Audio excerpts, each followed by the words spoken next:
আপনারা দেখছেন একুশে টেলিভিশন।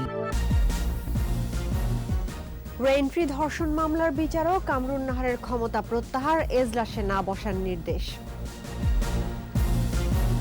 সারা দেশে এসএসসি ও সমমান পরীক্ষা শুরু, প্রশ্ন ফাঁসের গুজব ছড়ালে ব্যবস্থা, বললেন শিক্ষামন্ত্রী।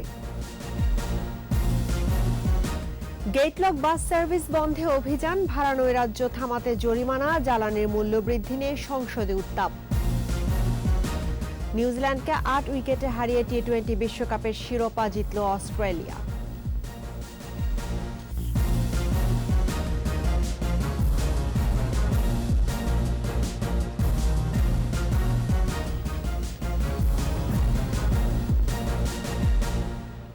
শুনছিলেন ফার্স্ট সিকিউরিটি ইসলামী ব্যাংক লিমিটেড সংবাদ শিরোনাম। আমন্ত্রণ রাতের ২১ সংবাদে আপনাদের সঙ্গে আছি রাহনুমা রাহি। দর্শক, ২১ টেলিভিশনের সংবাদ একই সাথে সরাসরি দেখতে পাবেন আমাদের ফেসবুক পেজ www.facebook.com/2124 অনলাইনে। বিচারিক ক্ষমতা থেকে অব্যাহতি দেওয়া হয়েছে রেইনট্রি ধর্ষণ মামলার রায় দেয়া সেই বিচারককে। ঢাকার নারী ও শিশু নির্যাতন দমন ট্রাইব্যুনাল ৭-এর বিচারক বেগম কামরুন নাহারকে এজলাসে না বসার নির্দেশ দিয়েছেন প্রধান বিচারপতি। এদিকে নারীর চরিত্র নিয়ে প্রশ্ন তোলা সংক্রান্ত সাক্ষ্য আইনের ২টি ধারার বৈধতা চ্যালেঞ্জ করে হাইকোর্টে রিট করা হয়েছে। শাকের আরজুর রিপোর্টে থাকছে বিস্তারিত। রাজধানীর বনানীর রেইনট্রি হোটেলে ২ শিক্ষার্থী ধর্ষণের মামলায় রায় ঘোষণা হয়ে গেল ১১ নভেম্বর। ৫ আসামিকে খালাস দেয়া এই রায়ের পর্যবেক্ষণে ধর্ষণের ৭২ ঘণ্টা পর মামলা না নিতে পুলিশকে পরামর্শ দেন বিচারক। এ নিয়ে শুরু হয় আলোচনা সমালোচনা। এর জেরে ঢাকার নারী ও শিশু নির্যাতন দমন ট্রাইব্যুনাল ৭-এর বিচারক বেগম কামরুন নাহারের ক্ষমতা প্রত্যাহার করা হয়েছে। সুপ্রিম কোর্টের বিজ্ঞপ্তিতে জানানো হয়, প্রধান বিচারপতি ও সুপ্রিম কোর্টের জ্যেষ্ঠ বিচারপতিদের আলোচনার পর বেগম কামরুন নাহারকে এজলাসে না বসার নির্দেশ দেওয়া হয়েছে। তার ফৌজদারি বিচারিক ক্ষমতা প্রত্যাহার করে আইন মন্ত্রণালয়ে সংযুক্ত করার চিঠি পাঠানো হয়েছে।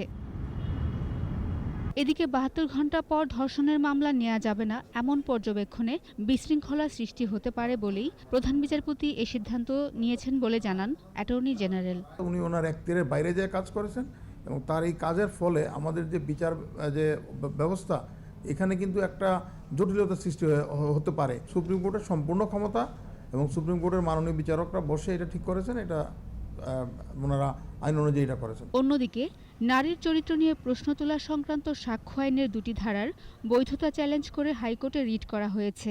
এই ধারাগুলোতে বলা আছে যে একজন নারী বা তরুণী যদি কোনো যৌন অপরাধের যদি অভিযোগকারী হয়, তাহলে তাকে কিন্তু আদালতে তার চরিত্র নিয়ে, তার ইতিহাস, ব্যক্তিগত ইতিহাস নিয়ে তাকে প্রশ্ন করা যায় এবং জেরা করা যায়।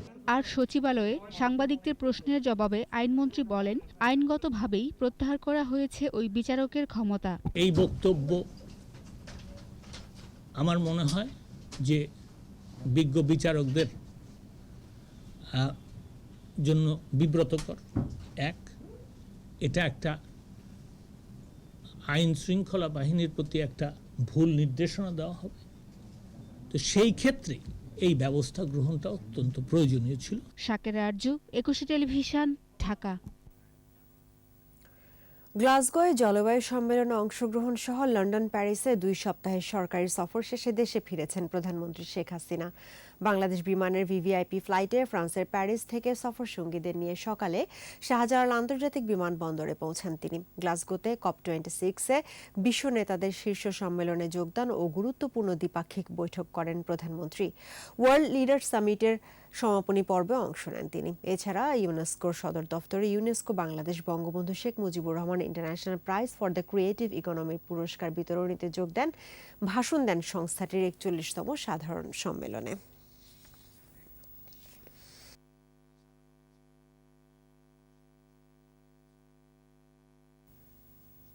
সারা দেশে একযোগে শুরু হয়েছে এসএসসি ও সমমানের পরীক্ষা। দেরিতে হলেও পরীক্ষা হওয়ায় খুশি শিক্ষার্থী ও অভিভাবকরা। এদিকে প্রশ্ন ফাঁসের গুজব ছড়ানোর চেষ্টা করলে কঠোর ব্যবস্থার হুঁশিয়ারি দিয়েছেন শিক্ষামন্ত্রী ডক্টর দীপু মনি। মেহেদী হাসানের রিপোর্ট। করোনা সংকটে দীর্ঘদিন বন্ধ শিক্ষা প্রতিষ্ঠান, ফলে পরীক্ষায় যেন হারিয়ে যেতে বসেছিল। ২ বছর পর অবশেষে আলোর মুখ দেখল এসএসসি ও সমমান পরীক্ষা।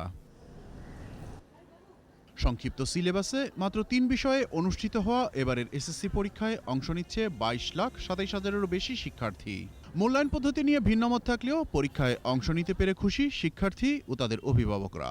একটু নার্ভাস ছিলাম প্রথম দিকে, কিন্তু এখন ঠিক আছে। মানে প্রথম পরীক্ষা ছিল তো, পরীক্ষা মোটামুটি ভালোই হয়েছে। ফিজিক্স, কেমিস্ট্রি আর ম্যাথ, হায়ার ম্যাথ, এই 3টা সাবজেক্টের উপরে পরীক্ষা দিবে। ভালো সিস্টেম করছে এটা। মেধা আসলে যাচাই হচ্ছে না আমি মনে করি, কারণ হলো এটা আপনি যদি পুরাটাই নিত তাহলে মানে ভালো হতো। পরীক্ষার হল পরিদর্শনে গিয়ে প্রশ্নপত্র ফাঁসের যে কোনো প্রচেষ্টার বিরুদ্ধে হুঁশিয়ারি উচ্চারণ করেন শিক্ষামন্ত্রী। যারা গুজব ছড়াবে কিংবা প্রশ্নপত্র ফাঁসের কোনো রকমের অপচেষ্টা করবে তাদের বিরুদ্ধে কঠোর ব্যবস্থা নেওয়া হবে। এদিকে প্রাথমিক শিক্ষা বোর্ড গঠনের প্রস্তুতি নেওয়া হলেও নতুন শিক্ষাক্রম চালু হওয়ার পর এসএসসির আগে কোনো পাবলিক পরীক্ষা থাকবে না বলেও জানান শিক্ষামন্ত্রী। আমাদের তো ধারাবাহিক মূল্যায়নের বিষয়টা সেখানে অনেক থাকবে। মানে নতুন কারিকুলাম চালু হলে কি জিএসসি থাকবে না? তাহলে থাকার কথা না, কিন্তু তখন ভিন্নভাবে মূল্যায়ন হবে, কিন্তু সেটি ভিন্ন পদ্ধতিতে হবে। এসএসসি ও এইচএসসি পরীক্ষা নির্দিষ্ট সময়ে অনুষ্ঠিত হতে আরও সময় লাগবে, তবে এবারও 1 মাসের মধ্যেই এসএসসির ফল প্রকাশের আশা করেন তিনি। মেহেদী হাসান, একুশে টেলিভিশন, ঢাকা। পূর্ব ঘোষিত সিদ্ধান্ত অনুযায়ী আজ থেকে রাজধানীর গণপরিবহনে সিটিং গেট লক সার্ভিস বন্ধ হওয়ার কথা ছিল। আর এই বন্ধ করা নিশ্চিতে বাস মালিক সমিতির নেতাদের নিয়ে চলে অভিযান। একই সঙ্গে ভাড়া নৈরাজ্য থামাতে অভিযান চালায় বিআরটি এর ভ্রাম্যমাণ আদালত। দীপু শিকদারের রিপোর্টে থাকছে বিস্তারিত।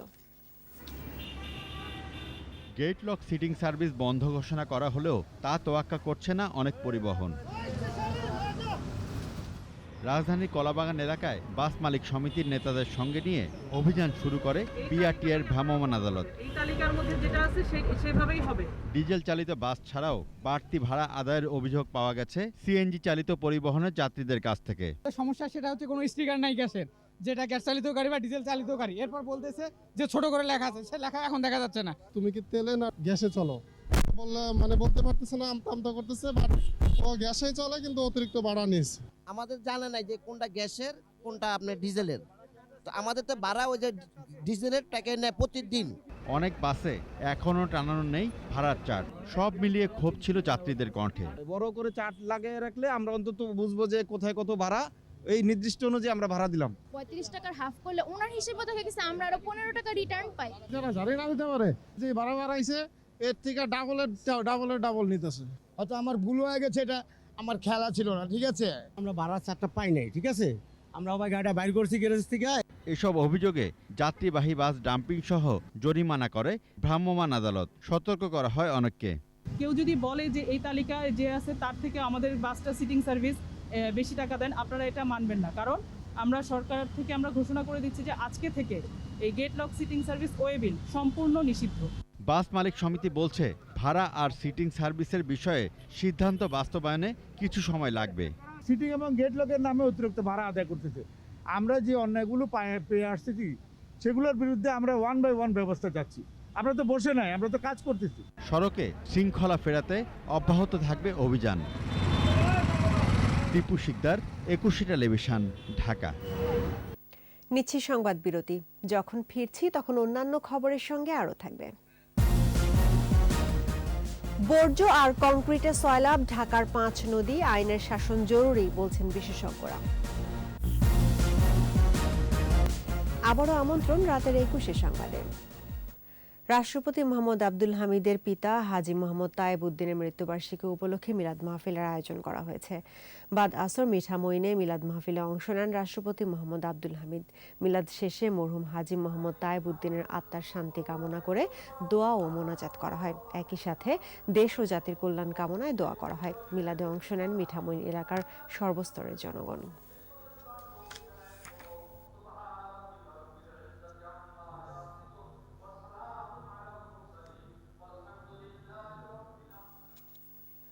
পর্দা নামল ওয়ার্ল্ড কংগ্রেস অন ইনফরমেশন টেকনোলজির 25তম আসরের। বঙ্গবন্ধু আন্তর্জাতিক সম্মেলন কেন্দ্রে অনুষ্ঠিত এবারের আসরে তথ্য প্রযুক্তি নির্ভর সংগঠন WCTI এর রজত জয়ন্তীও উদযাপন করা হয়। সম্মেলনে স্টার্টআপ, এডুটেক, স্মার্ট সিটি ও প্রযুক্তি ব্যবসায় বিষয়ক 8টি ছাড়াও ইনফরমেশন টেকনোলজি নিয়ে প্রায় 30টি সেমিনারে বক্তারা ভবিষ্যতের কর্মপন্থা নিয়েও আলোচনা করেন। আইসিটি দ্য গ্রেট ইকুয়ালাইজার শিরোনামে সম্মেলনে বিশ্বের 80টি দেশের সদস্যরা সরাসরি অংশগ্রহণ ছাড়াও অনলাইনেও যোগ দেন।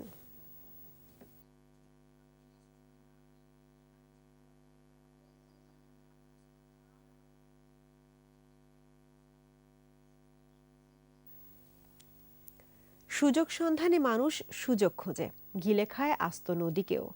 মানুষ প্রকৃতির প্রতি মানবিক না হলে নদীকে রক্ষা করা দুষ্কর।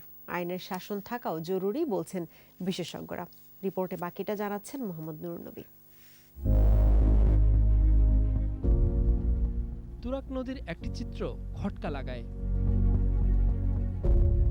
মাছ নদী বরাবর সারি সারি সীমানা পিলার, যেন পেরেক ঠোকা হয়েছে জীবন্ত কোনো সত্তায়। কনক্রিটের জঞ্জালে ভরেছে নদীর সীমানা। অপর ঘটনাটি আকস্মিক হলেও বেশ ভয়ঙ্কর। তুরাগ তীরে বর্জ্যের কন্টেইনারের পাশে জ্বলছে আগুন। নদীতে ফেলা দূষণ বর্জ্যের এই আগুনে ঘটতে পারে বড় কোনো দুর্ঘটনা।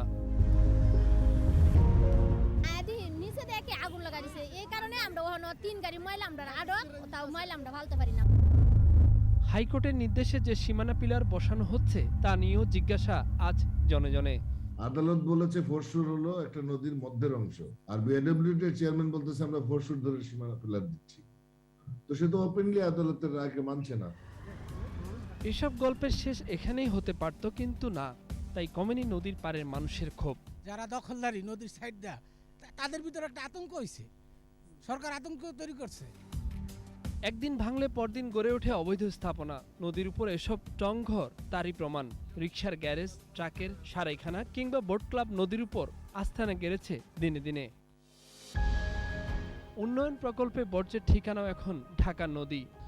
নদীর সীমানা পিলার যদি নদীর শেষ প্রান্ত ধরি, তাহলে এর ভিতরে কোনো নির্মাণ বর্জ্য, সিমেন্ট, পাথর এগুলো ফেলবার কথা নয়।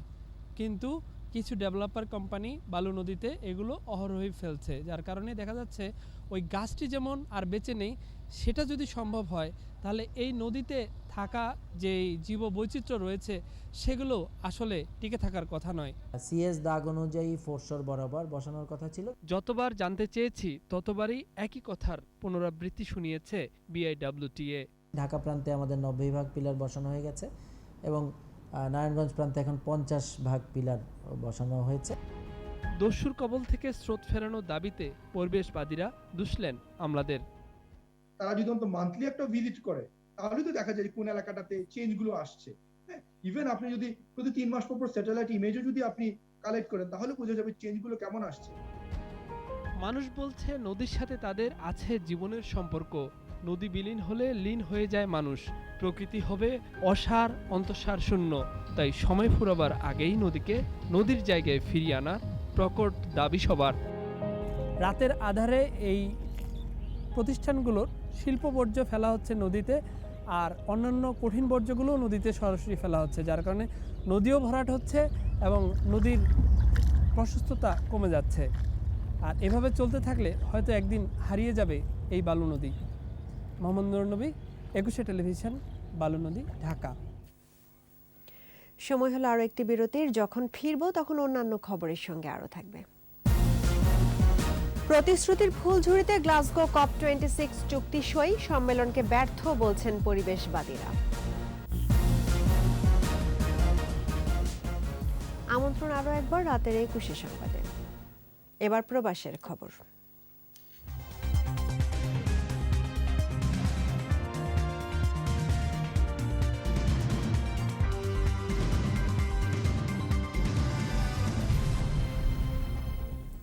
দেশের মতো বাহরাইনেও স্বাস্থ্যবিধি মেনে শুরু হয়েছে মাধ্যমিক স্কুল সার্টিফিকেট এসএসসি পরীক্ষা 2021।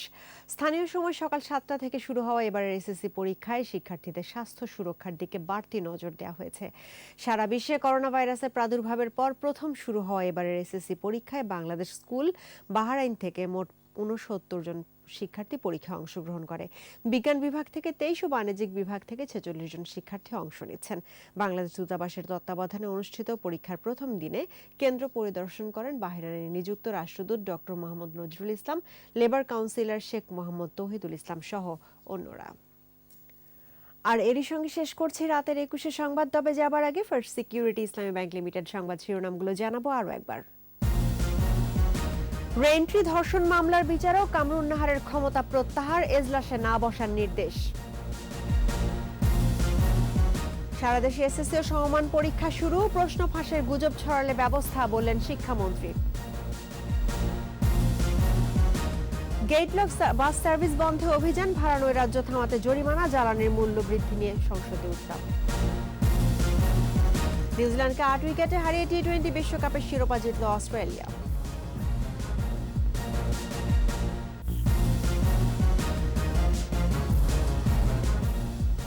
দর্শক, 21 সর্বশেষ খবর জানতে ডায়াল করুন 2021 নম্বরে আর ভিজিট করুন 21-tv.com এই ওয়েবসাইটে। এছাড়া ফেসবুকে লগ ইন করতে পারেন facebook.com/2124 অনলাইনে। 21 খবর দেখুন, 21 সঙ্গেই থাকুন। স্বাস্থ্যবিধি মেনে চলুন, সুস্থ থাকুন।